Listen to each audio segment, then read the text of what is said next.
keys. Got it. All right. Well, Noel, now I can officially say it's good to see you again and welcome back to Fort Worth. Thank you. I read, and it's got to be true if I read it, right? No, I read that King Arthur really is your favorite role. Now, do you mean a favorite role or favorite role of any you've ever done? It's my favorite role of any I've ever done. I can already feel myself questioning myself as I say it, but yeah, it is. And why is it? Because it encompasses a man's, or not his entire life, but his life from sort of young man to a mature man, and it encompasses, it has so much to say about ideals and defeat and hope and all those fundamentally important things, and it says them so beautifully. And I always am so thrilled at being able to stand up in front of an audience and say all that stuff. You know, I get paid for it too. I mean, it's the kind of thing one would pay for the privilege to say, almost, to deliver that message of Arthur's. When Camelot first opened in 1960, of course, right on the heels of My Fair Lady, 4-year difference, I guess, a number of critics wanted to compare it to Fair Lady and said that this Lerner and Loewe was not as good as Fair Lady, and took it to task a little bit. Now, having played both musicals, what kinds of comparisons would you draw, if any? The Ascot scene and the joust are very similar. When always the chorus always laughs, you're watching these horses go by, and that's facetious. I suppose you can say that the characters are somewhat similar if you need to draw comparisons. The plays are so totally different. The similarities are obviously there because the music and lyrics were composed by the same two people, but beyond that, I mean, one is Shaw and one is T.H. White, and you sure can feel the difference. Pun's not meant to be a pun. Did you ever see Richard Burton do Camelot? I've never seen anyone do Camelot. I haven't seen the movie, and I've never seen anyone else do it. And I consider that to be an advantage, really, because I don't have any preconceived notions about how it should be played. So no, I haven't. You have much more humor to your Arthur than some Arthurs I've seen, and I would include Richard Burton in that group. Richard Harris now tried to find humor in the interpretation. Since you've never seen anyone else do it, was this just something that you found yourself, or did some director help you find it, or what? No, I didn't think about the humor. I mean, to me it emerges naturally out of it, the character. And I mean, the key to Arthur for me is that, first of all, let me say what I think the trap is. The trap is you think, oh, Arthur, King of England, I better be kingly. But now, if you forget that and you pay attention to the script, when Arthur describes, or Wart describes, how he pulled the sword out of the stone, I don't think he pulled the sword out of the stone because he was a very strong fellow. I mean, obviously I wouldn't be playing the role if that was the case. I think he pulled the sword out of the stone simply because he didn't know it was a magic sword, so therefore he had nothing blocking him, so therefore he just came right out, where all these other people had thought, you know, I'll get the magic. So I mean, that's my little thing I keep in my head for the way he is.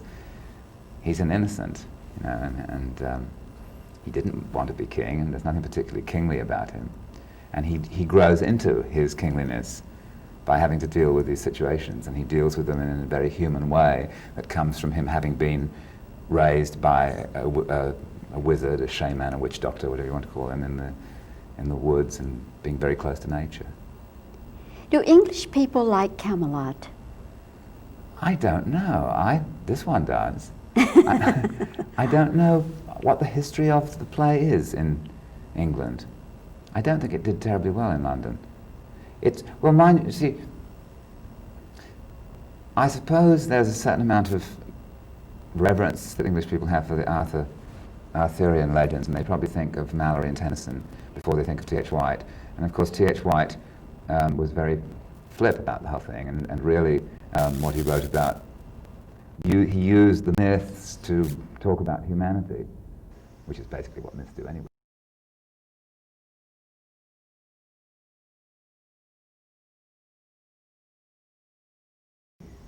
some English people might be put off by the lack of reverence to our great mythical king. You live in Maine, that's your home, isn't it? Yes, it is. Do you go back to England ever? Once in a while. I don't go and live there. I have 3 grown children there, so I go and visit them, or they come and visit me. And the recent wedding, for instance, are those kinds of things, do you feel yourself suddenly being more British when those kinds of things are in the news? I find myself compelled to be more British because all kinds of people say, "Oh, you're English, and did you watch the wedding?" You know, in fact, the lady next door to the apartment where I'm staying here in Fort Worth listened to it, watched it at 4 o'clock in the morning. I know because I could hear it through the wall. So I gave up and got up at about 6 and watched it myself. But I don't. Yeah, I'm very glad I'm English, and there are things about English institutions that I find very appealing and very nostalgic. Okay. All right, let me just ask you one last question then. Camelot is the last show Lerner and Loewe did together. And of course the reports were, and I guess well-founded reports, that they didn't get along some at all when they were doing Camelot. And does any of that sort of feeling emerge for the actor? In other words, if you think about that, okay, Lerner and Loewe weren't getting along. Yeah, this is the first I've heard of it. I haven't paid, I mean, I read Alan Lerner's book, and I don't remember him talking about it. What I remember most of all is all the things, you know, Moss Hart's heart attack and how that affected the production. And I think I do think about that. And what it makes me feel is that one of the most interesting things about Camelot is that it's not really a completed piece of work. So that there is, I mean, no 2 productions of Camelot are alike, really. That people put things in and leave things out, and, you know, there are scenes left out or added. And I think that makes it rather interesting. It's something that's never completely come to fruition. And so every time I do it, I think we're getting maybe hopefully a little closer to doing, you know, something complete with it. How is this one different then? As far as what's left out or what's been added? This is Jack Allison's production, who's the director that I asked Bud Franks to bring in for this, because this is the 3rd production of Camelot I've done with Jack, so I can't say it's totally, it's like the other 2, only it's an improvement on the other 2, I think. Well, sometimes the ballad Take Me to the Fair is added in, that was in and out of the original production. There's a scene that takes place in the woods in the 2nd act where Morgan Le Fay, the fairy queen, and all kinds of strange mythical beasts appear, which is out of his production. And he places more emphasis on Merlin and brings Merlin back and uses tableaus rather extensively to show the triangle and the distance between Arthur and Guinevere and Lancelot and stuff like that. Okay. Stuff of presentation. Okay. Well, Noel, thank you very much. I really appreciate your coming out and us having this chance to chat. And I hope I see you again, maybe in the winter season. Well, I hope so too, Bobbie. Okay. And then when he does the Soliloquy, you know, in the Richard Burton voice, I mean, you know, he just played that to the hilt. Yes, of course. But that's fine. That's what people expected him to do, yeah. And he did it well. But the first time I saw it, where I really was aware, or more aware of the humor, was when Richard Harris did it. And what I said in my review about his... I can't imagine not playing it that way. Yeah. Because when it gets to the point where Arthur... Absolutely. No, we'll just have you, turning this way and talking, and he's just doing reactions for me. Doesn't matter what you say. But they are actually raised to do that. I mean, that's the advantage that they have in the royal family from the beginning. You know, like this, like you must have watched the part of the wedding with the little kids, William and whatever the other one's name is. They're already being put in the spotlight and trained in how to deal with that circumstance in life. As a matter of fact, Prince Charles did quite a lot of acting when he was in Cambridge or Oxford, and whichever university he was at. There were a lot of pictures of him being in plays and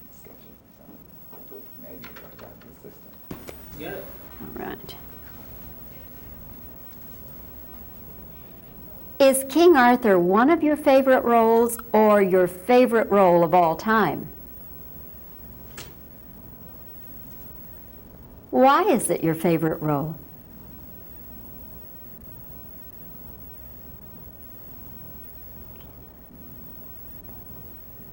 What comparisons could you draw between My Fair Lady and Camelot?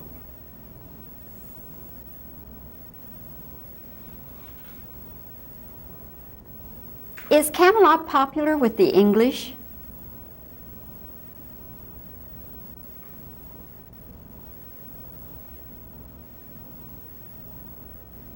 Let's see.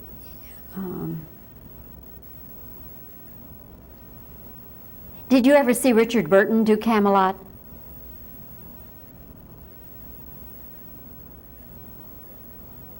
How did you arrive at your particular interpretation of King Arthur?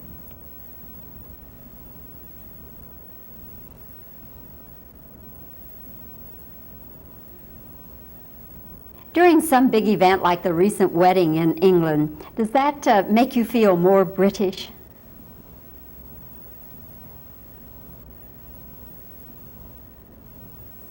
Okay, I'll just give you some reactions now.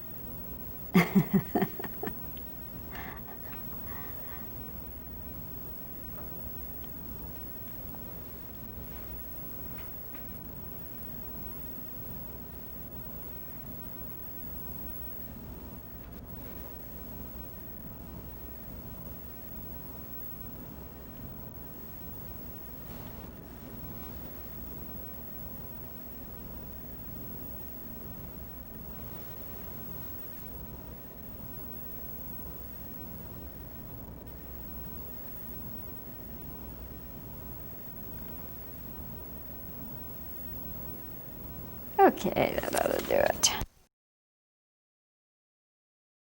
Sounds like a very nice way to do business. It seems, thank you, dear. It seems from the preliminary negotiations that your corporation is very keen to get into bed with All American Beauty. Yes, but don't you think we should talk business first? Right. We were thinking of offering you an interest in All American Uptight Braziers. That's right. In return, we would like to get into your Union Jack jockey shorts, which would then split 4 for 3 with a free issue of stock in the Baghdad Beverly Hills Real Estate Company and Hong Kong Pork Valley Futures, which would then split 2 for 1, T for 2, 2 for T, me for you, you for me. Oh, can't you see how happy we would be? You took the words right out of my briefcase. Why don't we go out to celebrate? We could split a bottle of Dom DeLuise. Well, we don't have to go out. Right here in Computer Park West, we have 2 of the best restaurants in town. Take your choice. The Pizza Penthouse and the Junk Food Gourmet. Perfect. Waiter, 2 of your finest mega burgers and a carafe of Dr. Pepper. Come, my dear.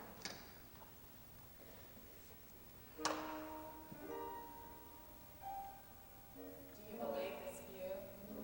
You can see all of New York. How about your apartment? I mean, can we see it from here? You're in it. I live in the building. I work in the building. My doctor, my parents, my bank, my gynecologist, my psychiatrist, they're all here in Computer Park West. If you have to send out for it, honey, it's not worth having.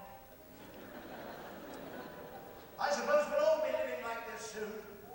From womb to tomb, why leave the room?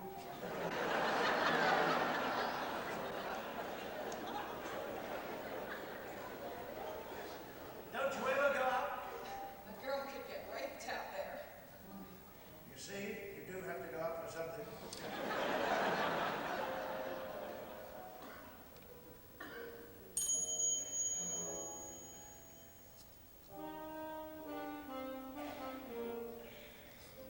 Funny we should stop and merge our assets like this. It's as though we were fated for one another. I love you, Rory. My mama said